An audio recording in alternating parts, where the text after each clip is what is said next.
नमस्कार दोस्तों, इलेक्शंस खत्म हो चुकी हैं। कल इलेक्शन रिजल्ट आने वाला है। कौन कितनी सीटें जीतेगा ये कोई नहीं जानता। मार्च 2024 में न्यूज 18 के ओपिनियन पोल ने बीजेपी लेड एनडीए को 411 सीट्स दी थी। उसी समय इंडिया टीवी के सीएनएक्स ओपिनियन पोल ने इन्हें 399 सीटें दी थी। अभी भी कुछ एग्जिट पोल्स ऐसे हैं जो कहते हैं कि 400 पार होगा। प्रधानमंत्री मोदी ने अपनी इलेक्शन कैंपेन की शुरुआत भी इसी 400 पार के नारे से करी थी। लेकिन क्या है इस 400 पार का मतलब? ज्योति मिर्धा, अनंत कुमार हेगड़े, अरुण गोयल और लल्लू सिंह जैसे कई बीजेपी नेताओं के ऐसे बयान सुनने को मिले जिससे ये अंदेशा होने लगा कि बीजेपी पूरे संविधान को ही बदलना चाहती है। ये हमारे कॉन्स्टिट्यूशन को बदलना चाहते हैं। संविधान के अंदर हमें कोई बदलाव करना होता है तो आप में से कई लोग जानते हैं कि उसके लिए दोनों जो हमारे सदन है, लोकसभा और राज्यसभा, दोनों की उसके अंदर अमल चाहिए। बाद में बीजेपी ने इन बयानों से अपना मुंह मोड़ लिया। कई सारे नेताओं ने खुद ही क्लैरिफिकेशन दी। लेकिन ये सब चुनाव प्रचार शुरू होने के बाद हुआ। हमारा प्यारा देश, दुनिया की सबसे बड़ी डेमोक्रेसी, एक डिक्टेटरशिप ना बन जाए, इसकी चिंता मुझे काफी टाइम से सता रही थी। लेकिन मैंने सोचा कि एक इंसान के बोलने से क्या ही फर्क पड़ेगा। हाँ, मेरे 10-12 मिलियन सब्सक्राइबर हैं यूट्यूब पर, 4-5 मिलियन व्यूज आ जाते हैं, लेकिन आखिर में मैं हूं तो एक यूट्यूबर ही ना।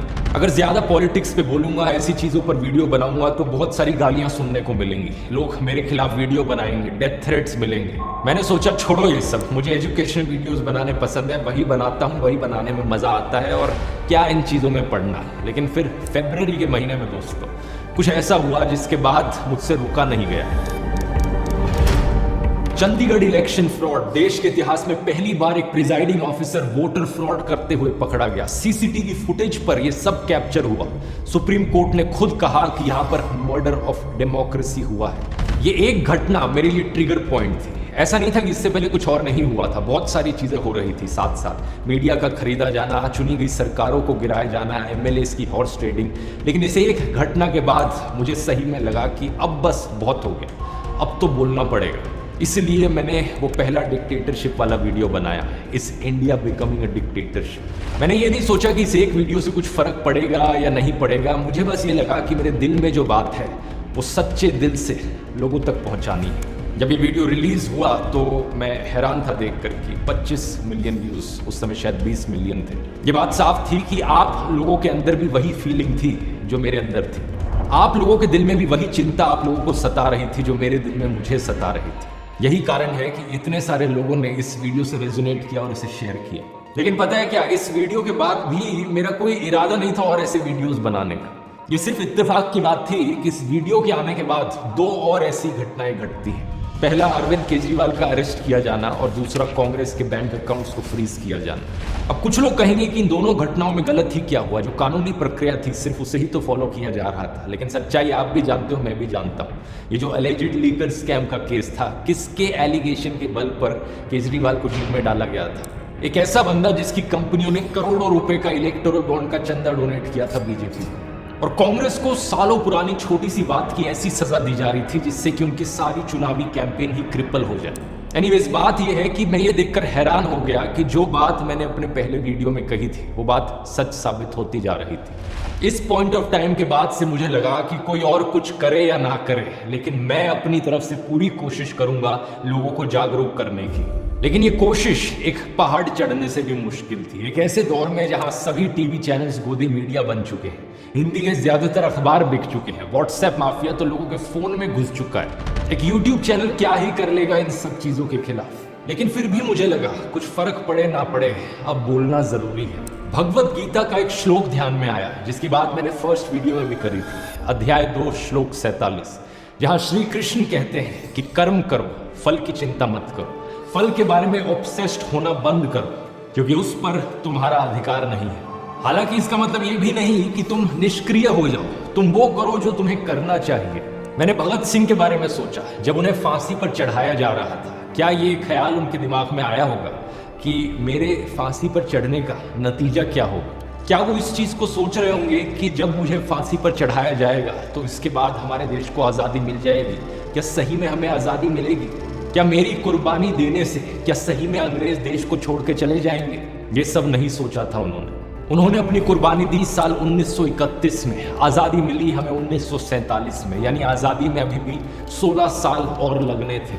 वो इस बात को जानते थे कि अपनी जान की कुर्बानी देकर भी कोई गारंटी नहीं है कि आज़ादी मिलेगी, और गारंटी तो छोड़ो, उस वक्त कोई उम्मीद भी नहीं थी आज़ादी मिलने की, लेकिन फिर भी जो सही चीज़ थी उन्होंने वो करी। उनका फोकस बस सही कर्म करने पर था, अपना धर्म निभाने पर था। उन्होंने भी कभी फल की नहीं सोची। इस फोटो को देखिए, मैंने इस बंदे के बारे में सोचा जब सारी भीड़ वहां पर हिटलर वाला नाज़ी सल्यूट कर रही थी। ये बंदा जिसका नाम था ऑगस्ट लांडमैसर, ये हाथ मोड़कर खड़ा था, सल्यूट करने को राजी नहीं। जूम करके जरा इसका एक्सप्रेशन देखो चेहरे पर, कितने कॉन्फिडेंस के साथ रेजिस्ट कर रहा है, इवन दो ये इकलौता था वहां पर जो ये सल्यूट नहीं कर रहा था। क्या इसने ये करने से पहले सोचा होगा कि अगर मैं पूरी भीड़ में इकलौता बंदा हुआ जिसने ये वाला सल्यूट नहीं किया तो मेरे साथ क्या होगा, इसका नतीजा क्या होगा, मेरे एक अकेले इंसान के से ये सल्यूट ना करने से क्या हो जाएगा, हिटलर की तानाशाही खत्म हो जाएगी क्या अकेले बंदे से? ना, इसने भी फल की नहीं सोची, इसने बस सोचा कि जो सही है मुझे वो करना है। इन्हीं चीजों से प्रेरणा लेते हुए मुझे लगा कि मुझे भी जो सही चीज है वो करनी चाहिए। देश के लोकतंत्र के लिए और देश के संविधान के लिए आवाज उठाना, ये सही चीज है। एक ऐसे देश के लिए आवाज उठाना जिसके लिए पता नहीं कितने लाखों लोगों ने अपनी कुर्बानी दी। भगत सिंह, सुभाष चंद्र बोस, महात्मा गांधी, सरदार पटेल, पंडित जवाहरलाल नेहरू, क्या सोचेंगे हमारे फ्रीडम फाइटर्स देश की आज ये हालत देखकर। इसलिए मुझे लगा कि बोलना जरूरी है। अगर कल को ऐसा हुआ कि बीजेपी 400 सीट जीत गई और जो मेरा डर था वो सही में हकीकत बन गया, सही मायनों में देश एक कंप्लीट डिक्टेटरशिप बन गया, तो मैंने सोचा कल को अगर कोई मेरा बच्चा होगा वो मुझसे क्या पूछेगा देश की ये हालत देख कि पापा आप कहाँ थे जब देश डिक्टेटरशिप की ओर गिरता जा रहा था, आपने कुछ किया क्यों नहीं? और मैं क्या कहूँगा कि मैं अपनी जॉब में बिजी था, मुझे इन सब चीज़ों की नहीं पड़ी थी, मैं बस अपने करियर पर फोकस कर रहा था, पैसे कमाने पर फोकस कर रहा था। लेकिन नहीं, अब मैं कह सकता हूँ कि बेटा मैंने तो अपनी तरफ से पूरी जी जान लगा दी थी, मैं आखिरी दम तक लड़ा था। शायद मेरी कोशिश नाकाम रही लेकिन मैं आखिर तक खड़ा रहा देश के लोकतंत्र की आवाज उठाने के लिए। और पता है क्या, मैं अकेला नहीं था, मेरे साथ इसी कोशिश में देश के करोड़ों लोग और खड़े थे। पिछले 1-2 महीने में रिलीज किए गए वीडियोस इतिहास के पन्नों में हमेशा एक सबूत बनकर रहेंगे। 21 million YouTube subscribers, almost 70 million unique viewers पिछले 90 दिन में सिर्फ यूट्यूब पर ही। इसके मायने समझ रहे हो, ऑलमोस्ट 7% एलिजिबल वोटर्स को हमने सिर्फ इस एक यूट्यूब चैनल के जरिए ही रीच आउट कर लिया। आप ऐसे कई लोग सोचोगे हमारे इस मिशन 100 करोड़ का क्या रिजल्ट रहा।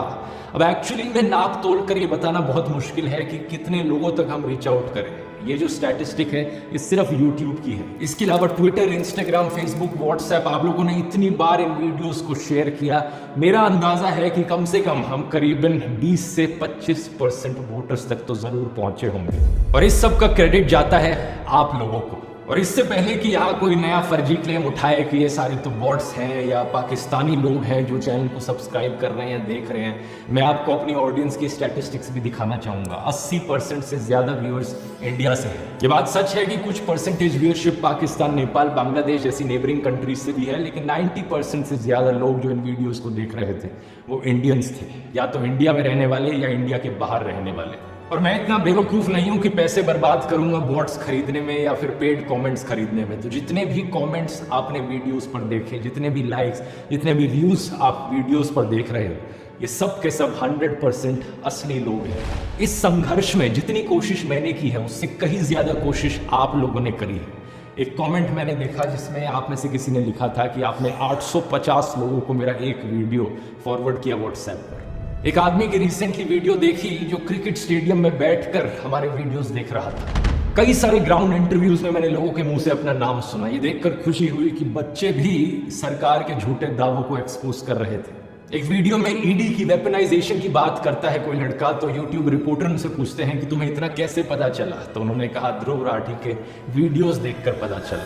आपने कहा ईडी, आपको इतनी कैसे नॉलेज है, ईडी पता है आपको क्या होता है? जब आप एक ध्रुव राठी का वीडियो देख लोगे ना आपको समझ में आ जाएगा। बॉलीवुड की कई सेलिब्रिटीज हैं जिन्होंने मुझे मैसेज करके बताया कि वो कितना इंस्पायर्ड फील किए इन वीडियोस को देखकर। एक एक्टर ने मुझे बताया जिस दिन मुंबई में वोटिंग थी उस दौरान उनकी लखनऊ में फिल्म की शूटिंग चल रही थी। लेकिन हमारे प्रयास को देखकर वो इतने प्रभावित हुए कि उस दिन उन्होंने रिटर्न फ्लाइट बुक करा ली। कई फॉरेन में रहने वाले लोगों ने मुझे यही चीज लिखकर बताई कि सिर्फ मेरे वीडियोस को देखकर वो इतना मोटिवेट हुए वोट करने को कि वो फ्लाइट पकड़कर आ गए सिर्फ वोटिंग के लिए। दूसरी तरफ किसी ने बताया कि उनके एक दोस्त ने दफ्तर से छुट्टी ले ली और प्रोजेक्टर लेकर हरियाणा और राजस्थान में चले गए। गांव-गांव में लोगों को ये वीडियो दिखाने लगे प्रोजेक्टर के जरिए। राजस्थान, वेस्ट बंगाल, महाराष्ट्र जैसी कई स्टेट्स में ऐसे नज़ारे देखने को मिले जहां पर इन वीडियोस को पब्लिक में प्ले किया गया। भारत और दुनिया भर के कई अखबारों में हमारे संघर्ष की चर्चा छपी। France 24, the Economist, Al Jazeera, Time magazine, the Telegraph, the Print, Economic Times. दुनिया में अगर डंका किसी का बज रहा था तो वो हमारा बज रहा था दोस्तों। ये सब देखकर इनका गोदी मीडिया, इनके गोदी यूट्यूबर्स और आईटी सेल, पूरा गोदी सिस्टम बुरी तरीके से बौखला गया। जो हमले मेरे ऊपर इन्होंने किए, जो बदनामी करने की कोशिश करी इन्होंने मेरी, वो भी नेक्स्ट लेवल की थी। किसी ने मुझे कुत्ता कहा, किसी ने कॉकरोच कहा, तो किसी ने बुली कहा, किसी ने एंटी नेशनल कहा, किसी ने कहा चाइनीज फंडेड है, तो किसी ने कहा ये तो पाकिस्तानी है। जाने कितने झूठे इल्जाम लगाए गए और कितने ही वीडियोस इन लोगों ने मेरे ऊपर बनाए। जब मैंने वीडियोस बनाने अपने शुरू किए थे, मैंने एक्सपेक्ट तो किया था कि बैकलैश आएगा, लेकिन इतने ऑर्गेनाइज्ड तरीके से ये लोग मेरे ऊपर अटैक करेंगे ये एक्सपेक्ट नहीं किया था। तेलंगाना का एक वीडियो सामने आया जहां बीजेपी के कुछ मेंबर्स प्लानिंग कर रहे थे कि मुझे कैसे रोका जाए। तो उनमें से एक कहते हैं कि ये ध्रुव राठी हमेशा फैक्चुअली करेक्ट होता है, कॉन्स्टिट्यूशनली हमेशा करेक्ट होता है, इसके वीडियोस किसी भी यूट्यूब रूल्स को नहीं तोड़ते। तो कैसे काउंटर करा जाए इसे? ఇప్పుడు యూట్యూబ్ లో ఒక ధ్రువరాటి అని వాడు ఇష్టం వచ్చినట్టు వాడుతున్నాడు. వాడు చరిత్రలు ఇంకా మార్చేస్తున్నాడు. చాలా మంది నాకు కేసు వస్తున్నాయి దాని గురించి. మీరు వాడు యూట్యూబ్ కి కంప్లైంట్స్ ఉంటాడు, వాడు యూట్యూబ్ రెగ్యులేషన్స్ కి కరెక్ట్ ఉంటాడు. అన్లెస్ అంటే మానకడమైన చేర్చాడు చేస్తే మనం మనకి देखొచ్చు. వాడు మాట్లాడేది కూడా రాజ్యాంగబద్ధంగా మాట్లాడతాడు. वाह क्या बात कही है। देखो दोस्तों, इससे पता चलता है कि कैसे आपके हेटर्स भी सीक्रेट एडमायरर्स हो सकते हैं। अगर मैंने कभी कुछ गलत किया ही नहीं तो कैसे मुझे काउंटर किया जाए? ये कहते हैं कि प्लान है इसके खिलाफ झूठी खबरें फैलाओ, झूठी खबरें फैलाओ कि जैसे ध्रुव राठी ने झूठ बोला हो कि प्रधानमंत्री मोदी सनी लियोनी को मंत्री बनाने वाले हैं। అంటే సన్నీ లియోని నెక్స్ట్ నరేంద్ర మోడీ క్యాబినెట్ లో మహిళా శిశు సంక్షేమ శాఖకు మంత్రిగా చేస్తున్నారని ధ్రువరాటి చెప్పిందని చెప్పారు. वाह क्या प्लान बनाया है। यानी कि फेक न्यूज फैलाओ कि ध्रुव राठी ने फेक न्यूज फैलाई है। दोस्तों, मैं अक्सर बात करता हूं अपने वीडियोस में आर्टिफिशियल इंटेलिजेंस और चैट जीपीटी की। इन लोगों ने वहां भी कसर नहीं छोड़ी, डीप फेक का इस्तेमाल किया मेरे खिलाफ एक झूठी खबर फैलाने के लिए। किसी ने ये झूठी ऑडियो क्लिप डाली जिसमें मेरी आवाज को इमिटेट करने की कोशिश करी गई है। ऐसा दिखाने की कोशिश करी गई कि मैं फोन कॉल पर किसी पॉलिटिशियन से बात कर रहा था और पैसे मांग रहा था। Don't worry, I am with you. अब चिंता ना करो। आई एम वार्निंग यू, तुम्हारे साथ भी ऐसे ही करें। तुम्हारा पैसा टाइम पे मिलता है। हाँ, मुझे तो यूके से आता ना, मेरा चैनल क्लियर है। Please no need to depend them on this, no need. I call you, मैं बात करता हूँ आपसे। देखो किस हद तक ये चले गए मुझे बदनाम करने के लिए। ऊपर से जो रेगुलर वीडियोस इनके आ रहे हैं जहां पे मुझे इंसल्ट किया जाता है, कभी कुत्ता बोलकर, कभी कॉकरोच बोलकर, तो कभी बुली बोलकर। कोई झूठी खबर फैलाता है कि मैंने किसी को मरवा पिटवा दिया, तो कोई झूठी खबर फैलाता है कि मेरा एक सीक्रेट व्हाट्सएप ग्रुप है जहां पे मैं लोगों को ट्रोल करता हूं, जहां पे बॉट्स भेजे जाते हैं।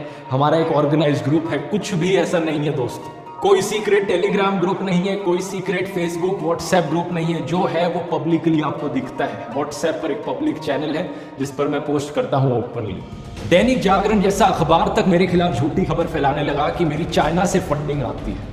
बताओ जरा, मैं कभी बॉयकॉट चाइना करके वीडियोस बनाता अगर मेरी चाइना से फंडिंग आ रही होती तो। ये वही अखबार है जिसको मैंने पहले भी अपने एक वीडियो में एक्सपोज किया है। इतनी झूठी खबरें छापते हैं ये। एक बार ऐसे ही इन्होंने इंडियन आर्मी के बारे में भी फेक न्यूज फैलाई थी। खुद हमारी आर्मी ने उस फेक न्यूज को डिबंक किया था। ऐसे ही इस अखबार ने किसानों के बारे में फेक न्यूज फैलाई थी कि किसानों की रैली में पाकिस्तान जिंदाबाद के नारे लगे। इस खबर को छापते वक्त इन्होंने अपने पैरा में ये भी लिख रखा था कि हालांकि इस खबर की पुष्टि नहीं हो पाई है। इसका क्या तुक बना? मतलब फिर खबर छापते ही क्यों है जब इसकी पुष्टि नहीं हो पाई है? तो ऐसे तो मैं भी कह दूं कि दैनिक जागरण का जो मालिक है वो एक आतंकवादी है, हालांकि इस खबर की पुष्टि नहीं हो पाई है। नहीं, मेरे बारे में भी तुम लोगों ने यही लिखा है ना, चीन से फंडिंग की आशंका। मैं भी कह देता हूं, जागरण अखबार की पाकिस्तानी आतंकवादी से फंडिंग की आशंका, हालांकि इस खबर की पुष्टि नहीं हो पाई है। ऐसी हरकत इनके गोदी यूट्यूबर्स भी करते हैं। कुछ भी बेबुनियाद आरोप ये मेरे ऊपर लगा देंगे, कहीं से कहीं कोई कनेक्शन जोड़ देंगे और फिर सारी जिम्मेदारी मेरे सर पर आ जाती है। भाई इन्होंने तो ये आरोप लगाया है, मेरा डिफेंस क्या है? मतलब मैं यही काम रह गया मेरे पास, दिन भर बैठ के इनकी फेक न्यूज को ही बस्ट करते रहो। इधर ये झूठी खबर, उधर वो झूठा आरोप। मतलब हर हफ्ते मैं इनके झूठे आरोपों का ही जवाब देता रहूं। मशहूर लेखक शहादत हसन मंटो की एक लाइन याद आती है, कोठे की एक तवायफ और एक बिका हुआ पत्रकार एक ही श्रेणी में आते हैं, लेकिन इनमें से तवायफ की इज्जत ज्यादा होती है। ये बात बिल्कुल सही है, क्योंकि एक तवायफ तो सिर्फ अपने शरीर को बेचती है, ये बिके हुए लोग अपने जमीर को बेचते हैं, अपनी आत्मा को बेचते हैं, अपने देश को बेचते हैं। ये लोगों के मुद्दों की हत्या करते हैं और देश के साथ दगा करते हैं। ऐसा नहीं है कि ये सब देखकर मुझे कुछ हर्ट फील होता हो, क्योंकि अब इन सब चीजों की आदत हो गई है, लेकिन दुख जरूर होता है। दुख होता है कि ये कैसा कल्चर बना दिया है इन्होंने देश में। कहां तो हमारे उपनिषदों में लिखा है कि विचारों को हर दिशा से आने दो, और आज 2024 में ये ऐसे बिहेव करते हैं कि अगर आपका पॉलिटिकल ओपिनियन इनसे अलग हो जाए तो आप इनके लिए जानी दुश्मन की तरह बन जाते हो। एक डेस्परेशन है इनकी तरफ से कि अगर किसी का विचार इनसे नहीं मिलता हो तो उसे किसी ना किसी तरीके से देशद्रोही दिखा दो, फॉरेन फंडेड दिखा दो। कई बार तो मुझे बड़ा अनरियल सा लगता है ये सब देखकर। देश में ध्रुवीकरण नहीं होना चाहिए, न सांप्रदायिक आधार पर, न जातीय आधार पर, न राजनीति ऐसे दो खेमों में बंटनी चाहिए कि जिनमें संवाद न हो, जिनमें चर्चा न हो। लेकिन सच बात पता है क्या है दोस्तों, आपकी तरफ से इतना सारा प्यार, इतना सारा सपोर्ट मुझे मिला कि इनकी कोई भी झूठ की दुकान टिक नहीं पाई। हर रोज के मुझे हजारों मैसेजेस मिले, ईमेल्स मिली, किसी ने आप में से मेरी पेंटिंग बना दी, किसी ने कोई गाना ही बना डाला।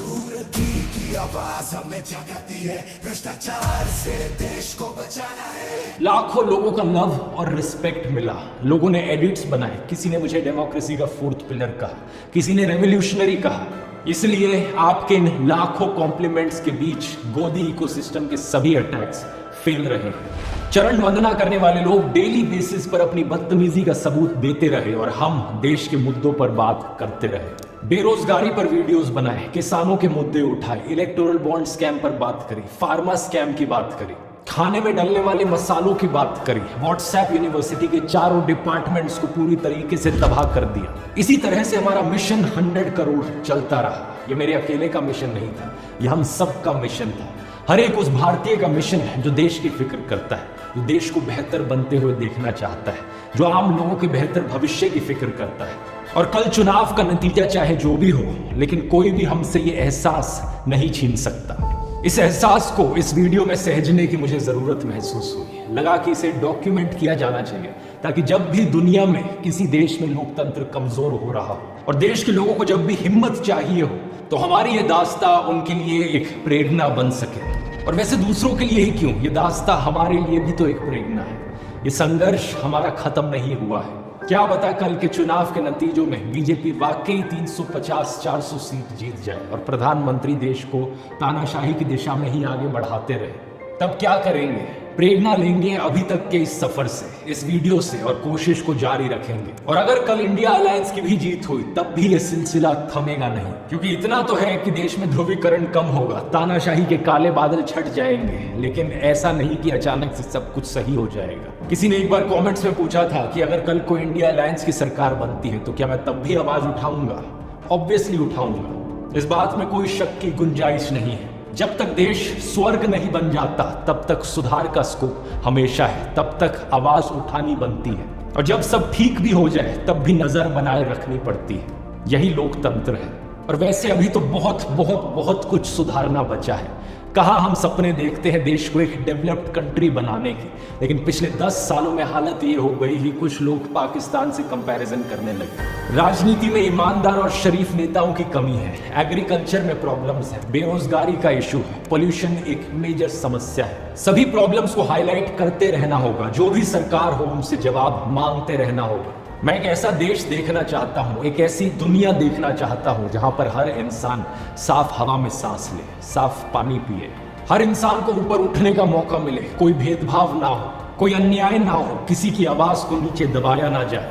एक ऐसी दुनिया जो हर इंसान, हर पशु पक्षी के लिए जीने लायक हो। क्या धरती पर एक स्वर्ग बनाना मुमकिन है? मुझे नहीं पता, मैं बस सही कर्म करने पर ध्यान दूंगा, फल पर ऑब्सेस्ड नहीं होंगे। ये दौर देश की लड़कियों और औरतों के लिए भी बहुत प्रेरणादायक रहा है। जानते हैं क्यों? क्योंकि देश को बचाने के इस संघर्ष में कितनी सारी वुमेन जर्नलिस्ट ने जमकर भाग लिया। पूनम अग्रवाल, मनीषा पांडे, निधि सुरेश, आरफा खानम शेरवानी, फेड सूजा, मीना कोटवाल, सर्फप्रिय सांगवान, प्रज्ञा मिश्रा, फातिमा खान, मीरा देवी, कुमकुम बिनवाल और भी जाने कितनी सारी जर्नलिस्ट केवल मेट्रो सिटीज में ही नहीं बल्कि ऑन ग्राउंड लोकल रिपोर्टर्स भी। पत्रकारों के अलावा वुमेन इन्फ्लुएंसर्स ने भी एक अहम रोल निभाया। डॉक्टर मेडुसा, रैंटिंग गोला, कबीरान, गरिमा, नेहा सिंह राठौड़, किसी ने जोशीले अंदाज में अपनी बात रखी तो किसी ने सैटायर में तो किसी ने गाकर। जो on ground public reaction videos होते हैं उनमें कितनी ही औरतें बड़े कॉन्फिडेंस से बोलती हुई दिखाई दी। पापा में नौकरी क्यों नहीं देते? अपने मंगलसूत्र की रक्षा कर सकते हैं, मोदी जी के इंटरफेरेंस की कोई जरूरत नहीं है। जानते हैं इसका इम्प्लीकेशन क्या है? जब कोई महिला इस तरह से देश की जिम्मेदारी अपने सर पर उठा लेती है, उसके पर्सनल राइट्स ऑटोमेटिकली उसे मिल जाते हैं। वो किसी से फ्रीडम मांगती नहीं है बल्कि संविधान द्वारा दी गई फ्रीडम को खुद से रिक्लेम कर लेती है। जय भीम फिल्म का ये जो आखिरी सीन है, इसी तरीके से देश की हर एक लड़की और औरत को अखबार उठा लेना चाहिए। बहुत हो चुका ये हनी सिंह टाइप के गानों से इन्फ्लुएंस होकर खुद को एक ऑब्जेक्ट की तरह देखना, एक ऐसे इंसान की तरह देखना जो केवल सजना संवरना जानता हो। बहुत हो चुका ये शॉपिंग लवर वाला जो लेबल है, कोई गर्व की बात नहीं है इसमें। बहुत हो चुके हैं स्टीरियोटाइप्स की लड़कियां पॉलिटिक्स को नहीं समझती। अब बाहर निकलिए इस कोकोन से। याद रखिए कि इसी दुनिया में एक डाफने गैलिजिया थी जिन्होंने पनामा पेपर्स के जरिए पूरी दुनिया के करप्ट लोगों को एक्सपोज कर दिया और अपनी पत्रकारिता करते हुए शहीद हो गई। लेकिन बात यहाँ सिर्फ औरतों की नहीं है। रवीश कुमार, आकाश बैनर्जी, अभिषेक शर्मा, अजीत अंजुम जैसे कई पत्रकारों ने संघर्ष किया सच दिखाने का। अर्पित शर्मा और मुकेश मोहन जैसे कई इन्फ्लुएंसर्स ने भी हिम्मत दिखाई आवाज उठाने की। लेकिन आप फिर भी शायद सोचो कि आप अकेले क्या कर सकते हो। कई बार बहुत से लोग कमेंट्स में लिखते हैं, कुछ लोग हेल्पलेसनेस जताते हैं कि वो ज्यादा कुछ नहीं कर पा रहे हैं। आप में से कईयों ने पूछा कि मैं क्या कर सकता हूं देश के लिए। मैं यहाँ पर कहूंगा कि देश के लिए कुछ करने की बजाय सभी कुछ देश के लिए क्यों नहीं किया जाए। पहली बात, अपनी कॉम्युनल, कास्टिस्ट, मिसोजिनिस्ट, क्लासिस्ट सोच का इलाज करें अगर आपकी वैसी सोच है तो। फिर कई वीडियोस में मैंने बताया है कि हमें वोकल फॉर लोकल को एक जुमले की जगह हकीकत बनाना होगा। कोशिश करें खाने का सामान जितना सीधा किसान से खरीदा जा सके उतना ही बेहतर है। इसी तरीके से आप कपड़ों को या घर के डेकोरेशन आइटम्स को जितना लोकली खरीदे उतना बेहतर है। इससे जो अमीर गरीब के बीच वेल्थ इनइक्वालिटी है वो कम होगी। अपने घर से जब निकले तो हमेशा एक वाटर बॉटल अपने साथ लेकर चले ताकि प्लास्टिक यूजेज को कम कर सके। गंदगी ना फैलाएं। अपने आसपास पौधे और पेड़ लगाएं, उनका रख रखाव करें। हर एक चुनाव में वोट करें। इस बार की चुनाव प्रक्रिया में बहुत सारी समस्याएं देखी गई। बहुत सी जगहों पर पोलिंग ऑफिसर्स रात को 2-3 बजे तक अपने घर पहुंच पाए। क्या ये सब एफिशिएंट तरीके से नहीं हो सकता था? जरूर हो सकता था। इस इनएफिशिएंसी के अलावा ऐसे कई इंस्टेंसेस देखे गए जहां पर इलेक्शंस फ्री और फेयर ना होने के सवाल उठाए गए। मणिपुर में, उत्तर प्रदेश के संबल में, सूरत और इंदौर जैसी कई जगहों पर प्रॉब्लम्स रिपोर्ट करी गई। एक के बाद एक भाषण में इवन प्रधानमंत्री ने बार बार धर्म के नाम पर हेट स्पीच फैलाई अपने भाषणों में। मॉडल कोड ऑफ कंडक्ट को वायलेट किया। इस चुनावी प्रक्रिया को फ्री और फेयर करने के लिए जो आवाज उठाने की जरूरत है, जिस आंदोलन की जरूरत है, वो हर किसी की जिम्मेदारी है। अगर हर polling officer, presiding officer, district collector अपनी जिम्मेदारी सही से निभाए तभी इस पूरी प्रक्रिया को बेहतर बनाया जा सकता है। लेकिन ये बात सिर्फ उन्हीं प्रोफेशंस में सीमित नहीं है, ये बात हर प्रोफेशन के लिए एप्लीकेबल है। जो भी आप काम करते हो उसे अच्छे से करो, ईमानदारी से करो। टीचर्स बच्चों को अच्छे से पढ़ाएं। हर एक IAS ऑफिसर रौब झाड़ने की बजाय खुद को जन सेवक की तरह देखें। ईमानदारी से जनता के लिए काम करें। पुलिस वाले क्राइम को रोकने के लिए कमिटेड हो।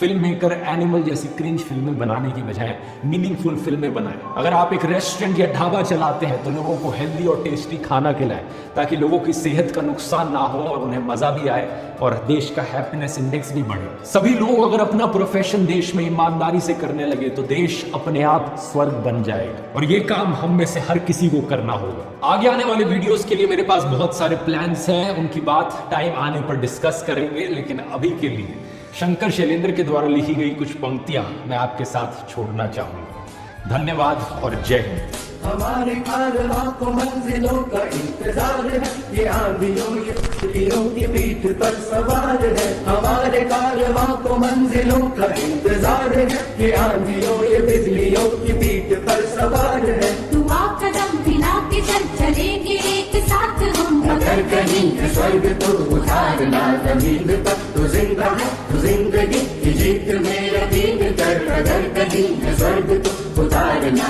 जमीन पर, तू जिंदा है